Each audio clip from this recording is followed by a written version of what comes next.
In this episode, I'll talk about suppleness and key factors to help your horse maximize his potential for it. It's a really important quality that has mental, emotional, and physical aspects. Plus, it's an amazing feeling to ride a supple horse. So here we go, episode 206, Suppleness. Hi, I'm Karen Rohlf, and welcome to Horse Training in Harmony. This podcast is about you making progress with your horse in a way that you both can love. It's about learning how to move and be in harmony. Because yes, you really can develop a horse to be both athletic and happy. When we show up as our best selves for our horses will show up for us. So let's get started. I'm going to let you in on a little weird secret here. I just caught myself doing something that I think I do pretty much before I record every podcast, which, keep in mind, I'm doing alone in my office. But I tend to turn on my ring light, and I usually either brush my teeth or have like a mint before I come in here, which I think is kind of funny since no one is seeing me. And no one is here to appreciate the freshness of my breath. Although maybe somehow it comes across. Maybe I just do better podcast episodes when I'm feeling lit like a movie star and, all fresh and minty. So anyway, fun fact that you can now imagine every time you're listening to an episode. Okay, so I picked this topic of suppleness, not just because it's a really important topic, but I wanted to share with you why it popped into my head, because I actually want to tell you about something really cool that I've got offering for you guys, and I think you're going to really like it. I was looking at the website of another coach, not in the horse industry, and he offered this thing called daily texts. And for a really small fee, he sent you daily texts right to your phone. So I signed up for him and I really liked it. And I liked it because it was easy. It came right to my phone. It was just one a day. It was super short. And I could always just glance at it, get this nugget of something really cool that was going to help me during the day. And I could get it without having to log in anywhere and or risk getting sucked into the rabbit hole of social media. So I was really enjoying them, and I thought, hey, I want to do that too. So I've set this up, and you can actually get that from me. So if you sign up, you will get one text a day, and it's something. Sometimes it'll be just a short little text, something to think about during the day, or sometimes it will link to another little page, which is kind of about, I'm not going to say the length of a Facebook post, because some people are writing books in their Facebook posts, but it's a paragraph or two. It's meant to be, whatever I send you is meant to be something that you can consume in the moment, get the nugget, and go on with your day, right? So it'll either be a short text or a link to a couple paragraphs, or an audio message, or maybe a quick video, something. Again, the rule for me was that you don't have to go, oh, I'll look at this later, right? And then you're just adding things to your to-do list. So it's kind of maybe you've experienced this. You're going along your day, and then somebody who knows you shoots you this text, and you read it, and you're kind of thinking how did they know that was what I needed to hear today, right? A special friend or someone just sends this perfect little message, and it makes you smile or take pause or shift your focus or something like that. And you're left with this really good feeling. You literally don't have to stop walking in order to get it. And that's it. So that's what I've done for you. And I got to tell you, I kind of was let me just test this out, see how it goes. It's a bit of work because I got to load in all these texts and come up with all this content. but I am absolutely loving doing it. It's kind of like a little game of how much value can I pack into a certain number of characters or, a certain number of paragraphs. And some of them are little reminders or challenges or inspirational, messages. And anyway, so the reason I'm talking about this now is because I was writing a little text about suppleness, and then I thought, oh, I need to go into that a little bit more. So I linked it to this little page. It's just 2, maybe 3 paragraphs where I talked about 3 main factors in developing suppleness. And then so I wrote that, and I'm like, there's so much more. So I was like, I should do a podcast episode about it. But that's where the inspiration of this episode came from, because I'm basically just putting so many of these little messages, these little nuggets.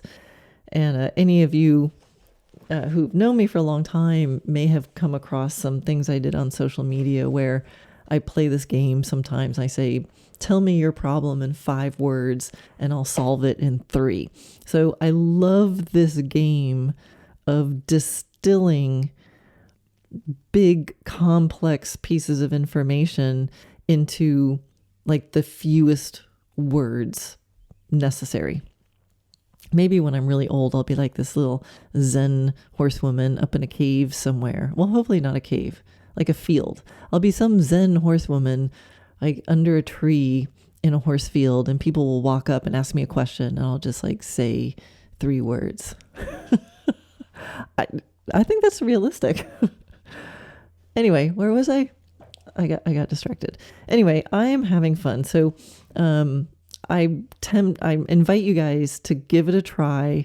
It's literally pennies a day. And I made a code so you can even get the first month for half price. So it's like a subscription thing. So if you go to dressagenaturally.net/textme, TEXT. Let me start again. dressagenaturally.net/TEXTME. Text me. Then you'll be able to sign up and use the code 50 special, and that will take 50% off the price. So it's normally 30 cents a day, and you can get your first month for 16 cents a day. And there is no promotion. There's no ads. It's not going to ask you to buy anything. It is purely a message from a friend.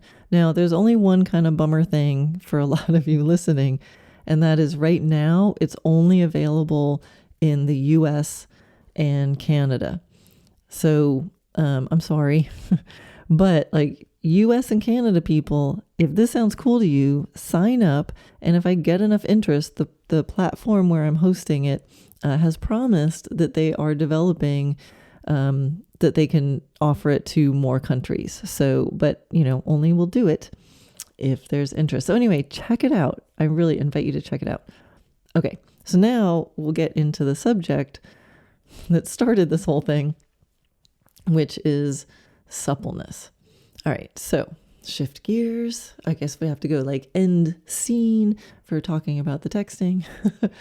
And now here we go into suppleness. So what is suppleness? So suppleness is the ability to move into different positions with ease, right? So in the horse world, that's often about bendability, right? So we think of suppleness most often as a bendy kind of thing. So if your horse is able to bend to the right and bend to the left, then suppleness is what allows your horse to move smoothly and easily from one bend to the other in many different circumstances. So suppleness is a little bit about getting the horse to move into that position, but it's a lot about the horse's body and mind allowing the flow from one position to another. And I say mind because if a horse is lacking in mental or emotional suppleness, and I guess I'm kind of using that term, I'm making that up, right? Mental and emotional suppleness means that there's, if there's a lack of mental emotional suppleness, then there's probably brace or defensiveness somewhere, right? So sometimes if the horse is like, I don't understand, like that will create some muscle tension and block suppleness. Oops. Or if there's emotional lack of suppleness, right? Like I'm not okay going from there to there. I'm not okay. I'm a little unbalanced.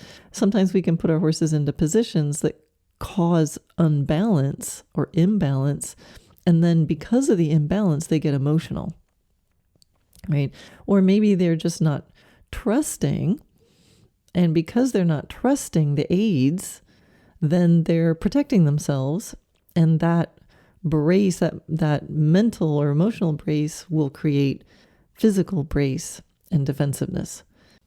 So as always, mental, emotional, physical are all in play here. And we can separate them out to talk about them, but in reality, they are completely interlaced, right? So it makes sense. If your horse is confused, they're not going to easily go into the position you're asking them to because they don't know what you're talking about. If they're anxious and nervous in an area and you're asking them to relax their muscles on one side and allow a stretch of the outside of their body so that they can bend, but they're emotionally anxious, then their muscles are not going to allow that. They're not going to open themselves up. An open, soft body is a vulnerable body. And of course, physically, just muscle brace or stiffness, it gets in the way of suppleness. Now, what is suppleness not? Because I have seen lots of, I'm making air quotes, suppling techniques. I'm actually doing air quotes. Okay, I got the ring light on, my breath is fresh, and I am actually doing air quotes, and nobody can see them. Anyway, so I've seen people do what they would call suppling techniques, and an exaggerated form of this could be where the hands go down, maybe even as low as the knees of the rider, and they kind of wiggle their wrists, right, left, right, left, right. They flex their right wrist, flex their left wrist, and wiggle the horse's nose or whole head back and forth. And that's called a suppling technique, which I would argue is not a suppling technique.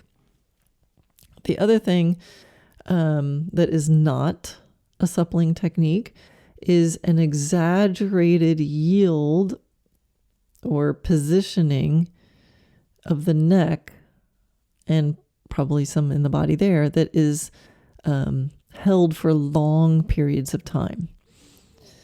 So has anybody seen a horse's head tied to its girth? Has anybody seen a horse's head tied up high? So people do that. And what they say that they would want from doing that is that the horse, gives to the bend, or that they get so tired of holding their heads up that then they keep their necks down, which I guess could look like a stretch, which could look like the position a supple horse can go into easily. That is not suppling. So suppling, again, is about being able to flow with ease into and out of different positions with no interruption of the balance. It's not about, stressing a horse out or wiggling them back and forth, which I think often, maybe I guess you can get a horse to like submit and let go in some way, but often the process actually is creating tension and defensiveness. So anything that involves the horse becoming more supple and as a result of the horse opening and allowing their body, this involves trust and a really light touch.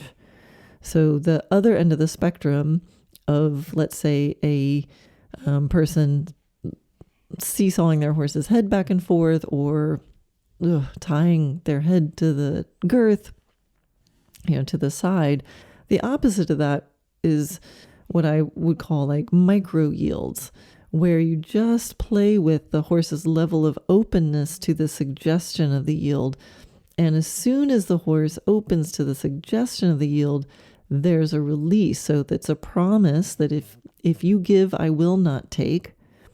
And that openness and then the trust that you're proving that you will not take if they give is what allows them to feel comfortable relaxing their body enough to then therefore yield even more.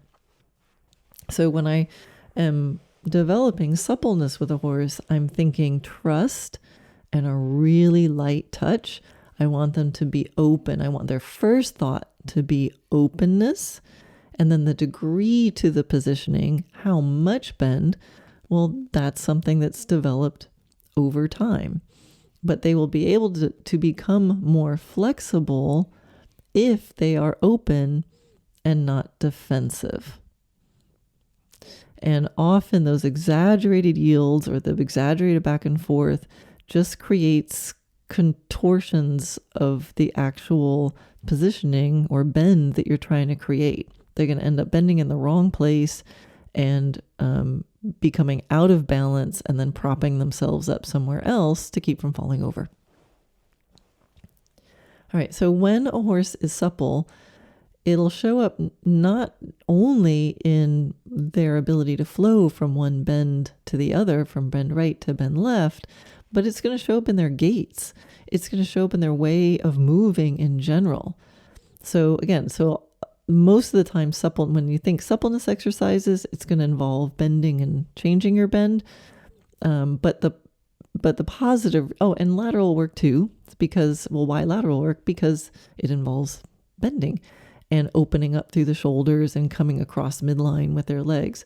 But the positive results show up in their gaits. So this is the counterintuitive idea that lateral things create longitudinal effects.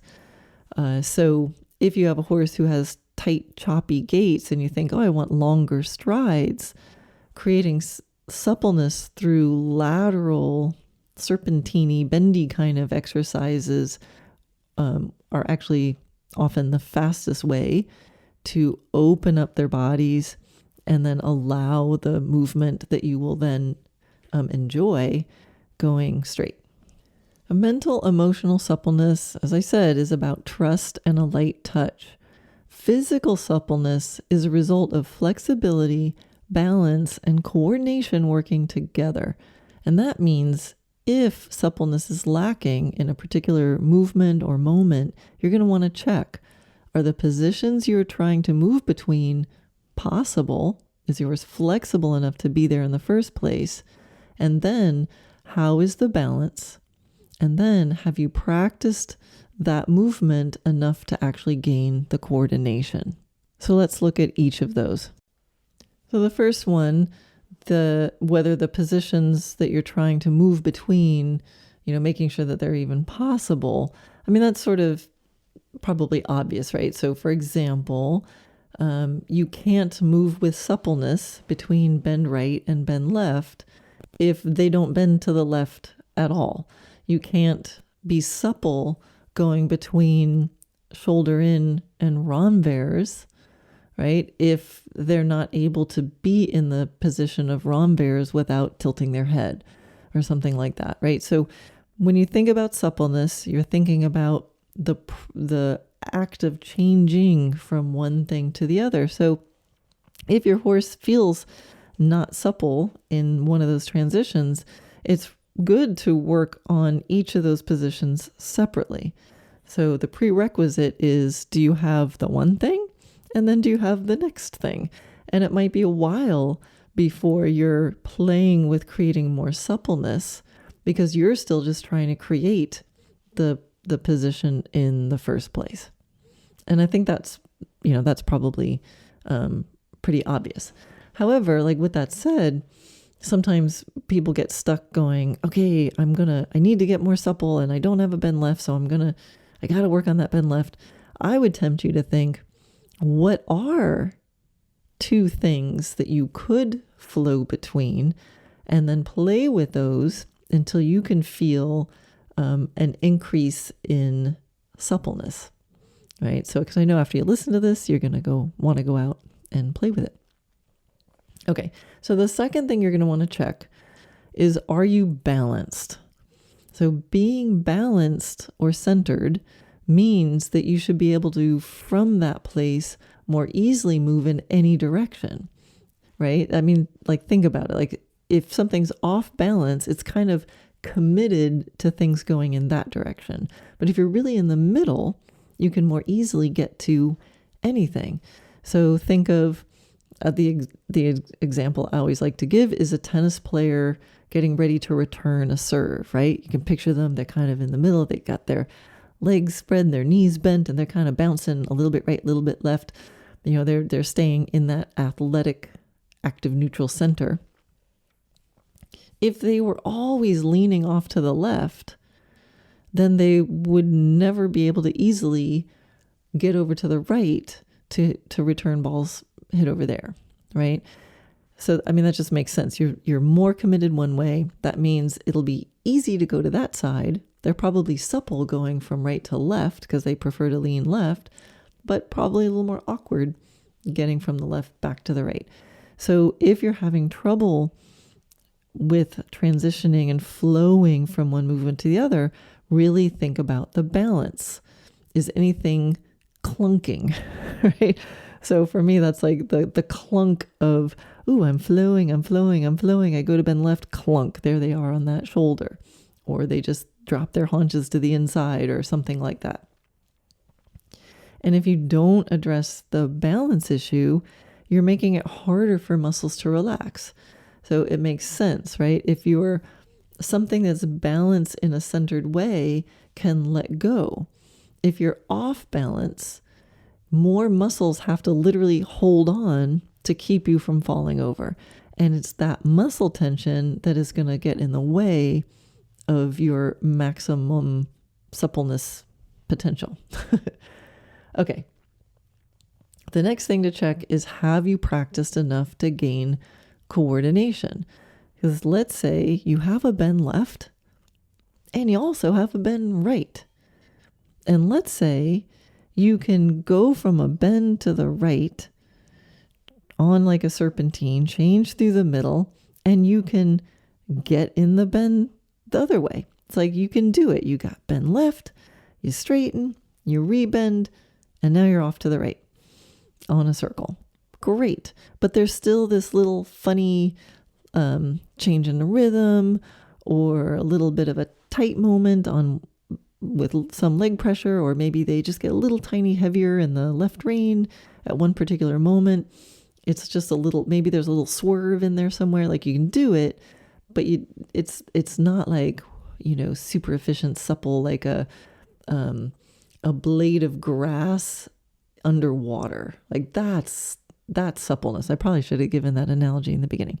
But picture a blade of grass growing up underwater, and there's just this gentle flowing, like a little serpentine. So if you're changing the direction, don't feel quite like a blade of grass underwater, but maybe you have all the parts. You're like, Karen said, I got to get this one and then that one. Check. Karen said, I got to feel like I stay balanced the whole time. Check. You got rid of all the clunks. Now, make sure you practice it for enough repetitions to be able to actually build the coordination. Changes of bend on a serpentine is one of my absolute all-time favorite things to do. I could get lost in those magic, like 3 or 4 strides. I can go deep into those 3 or 4 strides because there's what are my thighs doing?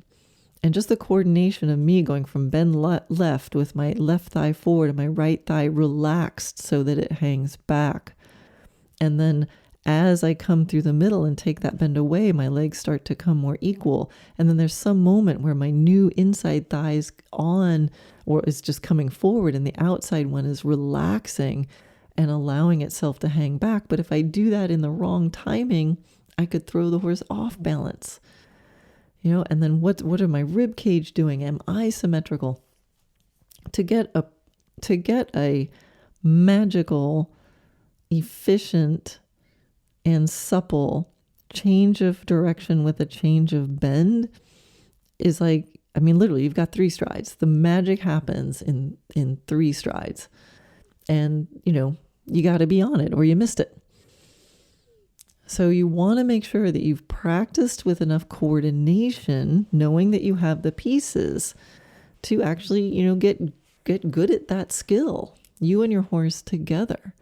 And so when you're wanting to build coordination, you have to do an easy version of the skill. I mean, make sure you can do the easy version before you do the hard version. Pro tip. But you want to do the easy version in a methodical manner. And I guess that's one reason you want to do the easy version, because then you're able to do more repetitions and your horse probably has the strength and stamina to do that. And so what you're looking for, not to just do it and do it and do it, but you're looking for it to feel easier, like with more ease, not just not difficult, but with more ease, with more flow, more like the blade of grass underwater. And what you're doing is you're honing and refining. So you and your horse are using all the muscles that are necessary and not a single muscle that's not necessary. And that's what makes it feel so delicious, is because the other muscles are all just loose and flowing and contracting and relaxing, and there's no extra tension anywhere. Now, something to keep in mind is that suppleness isn't something that you can necessarily create during a session. It's kind of like strength building. You can't get stronger during a session. So suppleness is much more about eliminating the things that are getting in the way of suppleness. And then, so therefore allowing the suppleness to appear. So at any one day, there's a sort of maximum degree of suppleness, and you can either experience the maximum degree of suppleness or get in the way. And over time, as you're able to be more supple in more maneuvers, practicing suppleness between working gait and stretch gait, between stretching and working gaits, between trot and canter transitions, between bend right and bend left, and all the different combinations of that, then you're creating more suppleness in more circumstances. And now the horse's overall degree of suppleness in their whole body and mind and emotions will be showing up. It'll be much more apparent in more circumstances. And then it starts getting in this really cool feedback loop where everything is helping everything, because their suppleness in one thing helps their balance and their suppleness in the other thing. And now everything is helping everything. And that's just so delicious. All right. For those of you who have my book, which of course I highly recommend, if you don't have my book, get the book. I'll put the link to it in the show notes. But I go through some exercises in it starting, on page 108 is where I talk about flexibility. And I was just looking through there, and I do talk about suppleness sort of throughout this section on flexibility. But there's some key exercises that I thought were worth highlighting in the book. And they're a lot connected to bends, figure eights, serpentines. But there's also like exercise number 27 is spiraling in and out, which is, I can't live without that exercise. I mean, that's where it's in the book. But you can get so much done with spiraling in and out. Even though it's not changing bends, it's really good at increasing the degree of flexibility, which will help, right? So, and it's getting good at really exploring the bend. There's figure eights and serpentines and exercises about, how to do them, how to choose what size serpentine to do, a little bit about putting transitions in there. Then there's also exercise 29, changing of bend on line, which is really fun because you can really dissect it, and you can go slow, and you can sit there and look at the whole horse's body and see what they're doing with their hind legs and their shoulders. And you can really lead them across and practice this coordination of turning and bending one way and then shifting the balance and turning and bending the other way, and seeing if you can get that done even slowly at the walk. I like doing it slowly at the walk, and really trying to feel like, where's the sticky part? Where's the clunk?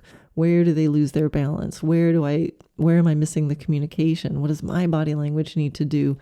And then what's the timing of that, the rhythm of the whole movement? And I take that moment, that magical moment of the like magic three or four strides in that change of bend and direction, and I really dissect it. So I drew little pictures of exactly the shift between one bend and the other. And then I also, exercise 30 is one of my they're all my all-time favorite exercises. That's why they're in the book. I'm sounding surprised. I'm like, every exercise in the book is my favorite. I'm like, yeah, Karen, you wrote the book. That's why you put them in there. Anyway, exercise 30, change of direction through yielding on and off the wall.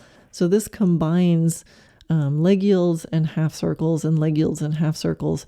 And that's just a really nice, even just getting more supple and balanced and coordinated between shifting your weight towards one direction and then creating the bend and the turn, and then shifting to the yield to the other way, and then bending through the turn, and to really explore how those exercises help each other.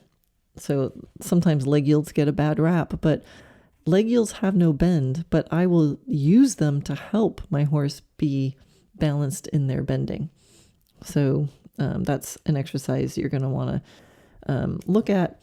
And then there's really cool stuff, and there's videos in the video classroom about this, where you can change, like if you're on a serpentine, you can change your bend. Well, you can change your direction, but not your bend. So you can do a serpentine where you change your bend at every center and change direction. Or you can do the entire serpentine maintaining a bend to the left, for example. You can also keep on a circle, so you're not changing direction, but change your bend. Those are some of the most powerful exercises for flexibility and suppleness that I can think of. And then lateral work, I find, if you need bend in order to do good lateral work, but lateral work will help improve the suppleness and degree of flexibility in your bend. So I think of lateral work as more like medicine that I will use as a prescription to help solve imbalances or increase flexibility as it demands that the shoulders expand more, or the hind end steps under and across under the body a little bit more. So they all connect together, and some horses need to be more engaged before they can become supple, because like I said, balance affects suppleness. So sometimes if you feel like, oh, my horse is so unsupple, well, maybe you need to forget that and do some more collectability exercises and get them on their hind end so that the front end is light, so that you can bend it and it can become more flexible. And sometimes it's the other way around. The horse can't become more engaged until they become more longitudinally supple, and they can't be more longitudinally supple until you do something lateral and bendy. So this is why it's so interesting to play with stuff, experiment with stuff, observe stuff. Don't just follow a recipe in a book, because for every recipe, there's another perfectly good horse who needs exactly the opposite.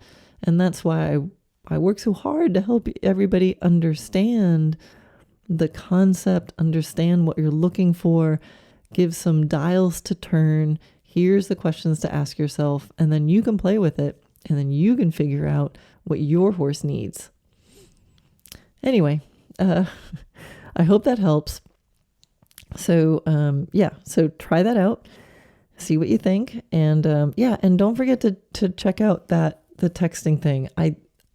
Just give it a try and let me know, because I am having so much fun writing these little Zen wisdom messages and I really want to share them with you. So again, USA and Canada, everybody else, hang tight, and let's see if we can get some momentum going and get enough people in there. And then I will just pester the company and tell them that they better expand it to the world soon. So again, dressagenaturally.net/text me. And we'll see you there. All right, bye.